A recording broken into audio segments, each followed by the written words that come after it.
ஆனா ஆண்டவர் பைபிள் என்ன தெரியுமா சொல்லுது? நான் பாவியா இருக்கும் பொழுது எனக்கு ஜீவனை கொடுக்க வந்தவர். நான் பாவியா இருக்கும் பொழுது என்னை காப்பாற்ற வந்தவர்.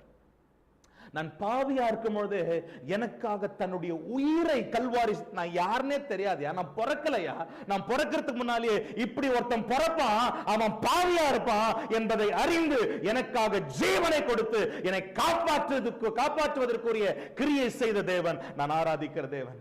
இந்த தேவன் சொல்றாரு, நான் உன்னை காப்பாற்றுவேன். என் கேள்வி என்னன்னா, நித்திய மரணத்திலிருந்தே உன்னை காப்பாற்றின தேவன் இன்னைக்கு ஜனங்களோ அம்பு உனக்கு விரோதமாய் வருகிற அம்புகளோ உனக்கு விரோதமாய் வருகிற சூழ்நிலைகளோ இவைகளிலிருந்து என்னை காப்பாற்ற மாட்டாரா? ஹல்லேலூயா. இன்னைக்கு தேவ பிள்ளைகளை வேதம் சொல்லுகிறது, எப்படி அவரை காப்பாற்றுவாரா? நான் நம்புகிறேன் தேவ பிள்ளைகளை, உன்னை அரவணைத்துக் கொண்டு தேவ பிள்ளைகளை ஒரு சேதமும் உன்னை அணுகாதபடிக்கு உன்னை அவர் காப்பாற்றுகிற தேவனா இருக்கிறார். ஹல்லேலூயா, ஹல்லேலூயா.